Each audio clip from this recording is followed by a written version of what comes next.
Emmanuel. Partez après. Bonjour à Bonjour tous. Emmanuel, donc moi c'est Arnaud et Jean-Édouard. Jean-Édouard. Enchanté. Donc merci effectivement de nous consacrer un petit peu de temps dans votre journée pour répondre à quelques questions. On va attaquer direct parce qu'on est déjà un petit peu en retard. Donc peut-être la première question, c'était par rapport à votre expérience passée. Vous êtes quelqu'un qui est passé par la télévision avec M6, la musique avec Sony, le cinéma avec Warner. Donc, comment ces multiples expériences peuvent nourrir votre action au sein de Snapchat à l'heure de la convergence des contenus? C'est une très bonne question parce que c'est pas du tout un hasard que je me retrouve chez Snapchat, qui est une entreprise qui est assez hybride dans son fonctionnement et assez unique dans l'écosystème de la tech, puisque c'est pas tant que ça une entreprise de la tech. En fait, elle a au cœur de sa manière de fonctionner un focus très fort sur les sciences humaines, sur l'impact sociétal en fait de ce qu'elle fait et des fonctionnalités qu'elle met en place pour ses utilisateurs. Et donc, lorsque j'étais, par exemple, dans ma dernière expérience chez Warner Bros. Dans le cinéma, comme vous l'avez cité, je n'avais de cesse d'essayer de créer des ponts en fait, entre la technologie et la culture. Je trouvais que la culture était en train de faire un refus d'obstacles par rapport à la tech, et en même temps, la technologie dans l'ensemble, la Silicon Valley, pour faire simple, avait un vrai problème en fait, de compréhension de la dimension humaine en fait, des outils qu'ils étaient en train de faire. Et donc, il y a une citation de François Sagan que j'adore sur l'argent, qui dit que c'est un bon valet et un mauvais maître. Et j'ai envie de la paraphraser pour dire que la technologie, c'est un bon valet et un mauvais maître. Et je trouve que chez Snapchat, il y a cette position, en fait, de ne pas être en sidération par rapport à ce que peut offrir aujourd'hui le digital, mais plus une approche mesurée et qui s'appuie sur des besoins humains fondamentaux. Donc en ça, on est assez proche des domaines culturels et des domaines des contenus, finalement. Justement, vous êtes la première messagerie à avoir utilisé la réalité augmentée sur un mode ludique. Pour revenir aux sciences humaines, est-ce que vous envisagez des contenus à destination de l'éducation ou d'autres objectifs, d'autres contenus? Alors, effectivement, vous l'avez pointé. Alors, je vais encore citer quelqu'un d'autre, excusez-moi, ça va être vraiment. Non, mais c'est bien. Le designer Mies van der Rohe qui disait que les nouveaux usages démarrent souvent avec le jeu. Et la réalité augmentée, effectivement, a développé un usage très, très fort sur Snapchat, puisque 70% à peu près de nos utilisateurs sont confrontés à des snaps utilisant la réalité augmentée tous les jours. Donc, c'est un outil qui devient complètement mainstream et, j'ai envie de dire, assez transparent. Les gens n'ont pas l'impression de faire une expérience technologique lorsqu'ils se mettent une lens pour se rendre un peu ridicule. Et de ce premier usage lié au jeu, vont arriver et sont déjà d'ailleurs présents sur la plateforme certains usages beaucoup plus utilitaires. On a par exemple passé un partenariat avec une start-up qui permet de reconnaître la race d'un chien, la marque et le modèle d'une voiture. On a aussi passé un partenariat avec une start-up, Photomat, qui permet de scanner une équation mathématique et d'en connaître le résultat. Alors là, on ne travaille pas pour l'éducation, mais plutôt contre, j'en ai conscience, mais on peut imaginer qu'effectivement, cet outil, en fait, soit que les gens s'en saisissent pour pouvoir développer des nouveaux usages qui seront beaucoup plus axés sur, par exemple, l'apprentissage ou toute autre manière de raconter des histoires en utilisant cette nouvelle grammaire. Vous parliez de Mies van der Rohe, alors peut-être nouveau gratte-ciel pour Snapchat. Où en est Snap Originals? C'est une expérimentation qui a démarré aux États-Unis. Je l'explique pour ceux qui nous écoutent.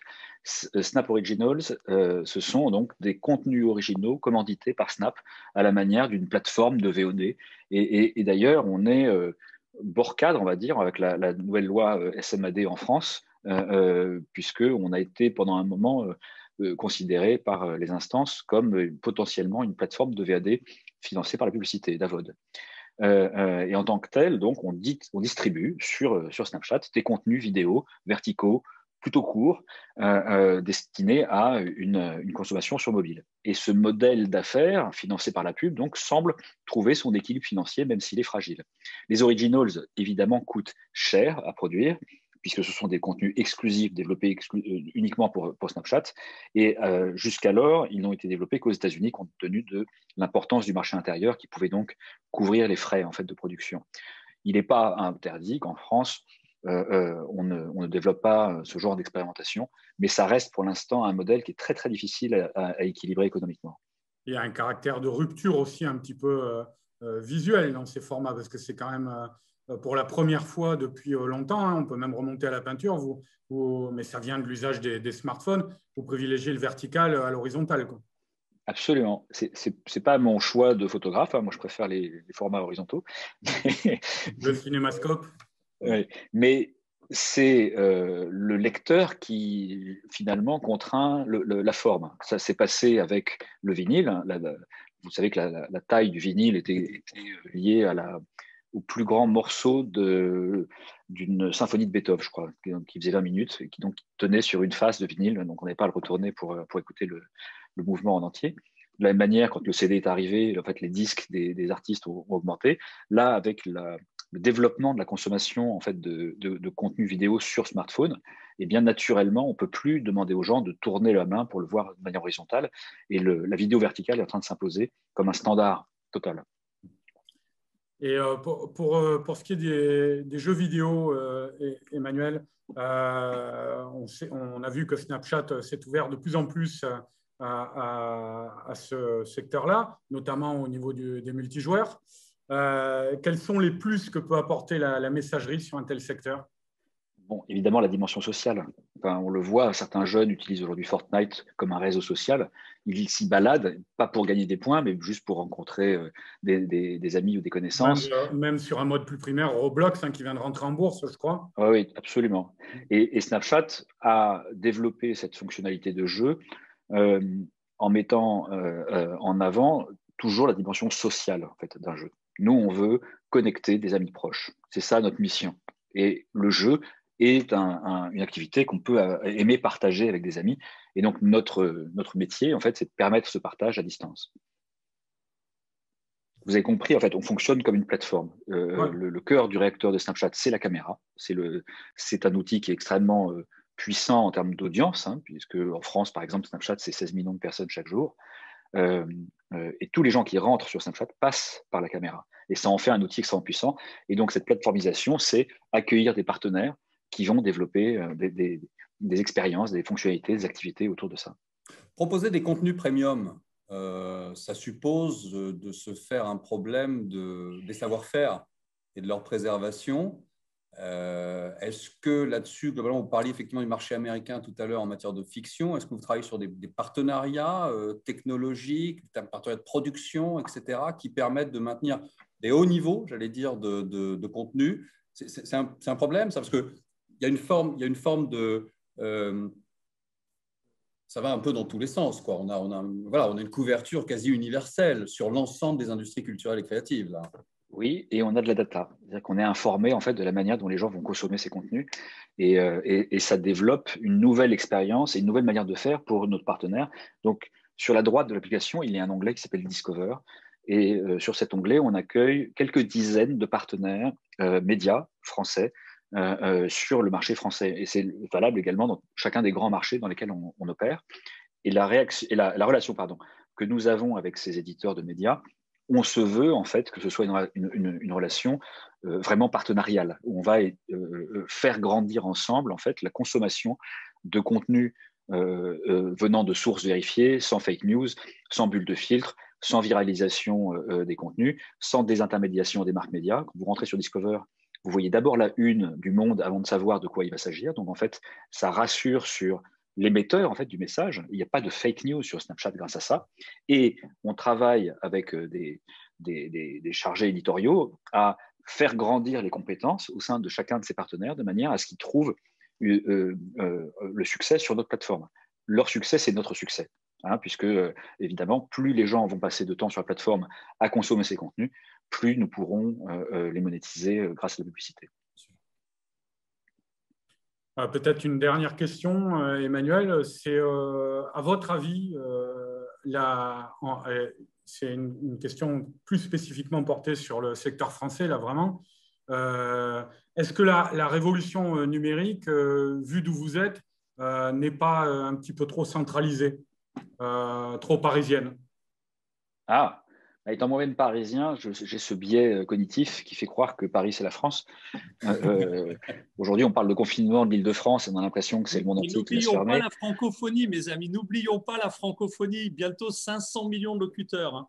Un levier Absolument. phénoménal. Je referme la parenthèse. Et c'est un marché qui va être hyper important pour nous. Et ces contenus qu'on développe pour le marché français sont intéressants pour la francophonie, évidemment pour nous, puisqu'ils permettent des économies d'échelle importantes. Donc, pour revenir sur ce parisianisme, oui, très certainement. Et après, je pense qu'on va essayer de s'étendre vers des partenariats plus régionaux, puisqu'on le sait, il y a par exemple dans la PQR des titres qui sont extrêmement puissants et qui sont un peu absents aujourd'hui de cette plateforme qui est effectivement assez auto-centrée sur le capital. J'en ai conscience. Je tente une dernière question parce qu'elle me brûle la langue. Snap était assez contemporain d'anonymity apps comme Whisper, comme Secret. Qu'est-ce qui reste aujourd'hui dans cet ADN de Snap? Il est toujours là, l'anonymity Snap, vous savez, les fondateurs de Snap ont reçu une offre de rachat d'un grand frère bleu à peine 2 ans après leur création, et ils ont refusé en fait plusieurs milliards. Et cette incorruptibilité, elle est au service d'une vision d'un Internet qui serait respectueux de la liberté des utilisateurs. Regardez là, en ce moment, on parle, c'est l'oralité. Je peux m'exprimer librement parce que je n'ai pas peur nécessairement de l'usage qui sera fait de ma parole après que j'aurai échangé avec vous. Snap a pour objet en fait de transmettre cette oralité dans le monde digital, c'est-à-dire un droit à l'oubli, finalement, le même concept que celui qui a été développé par la CNIL, est porté par Snap depuis son fondement, et c'est au cœur en fait de ce que fait l'application. C'est pour ça d'ailleurs qu'on n'a pas décidé de porter devant les tribunaux des accusations de copie quand les stories inventées sur Snapchat se sont retrouvées sur d'autres plateformes, parce que pour nous, une entreprise comme Snapchat ne se réduit pas à une somme de fonctionnalités, mais réellement en fait à cet ADN qui essaye de libérer la parole en redonnant aux gens ce droit à l'intimité qu'ils avaient un peu perdu sur le digital, où tout, à un moment donné, était censé devenir extime. Et nous, on n'y croit pas. On ne pense pas que ce soit l'humain de s'adapter à la technologie, mais plutôt à l'inverse. Okay. C'est une belle parole de fin. Chute. Emmanuel Durand, merci beaucoup de nous avoir consacré ces 15 petites minutes. C'était très, très nourrissant et très enrichissant de vous écouter. Et voilà, bon courage pour la suite et encore merci. Vous étiez en duplex depuis Nice. Merci beaucoup Emmanuel, à bientôt.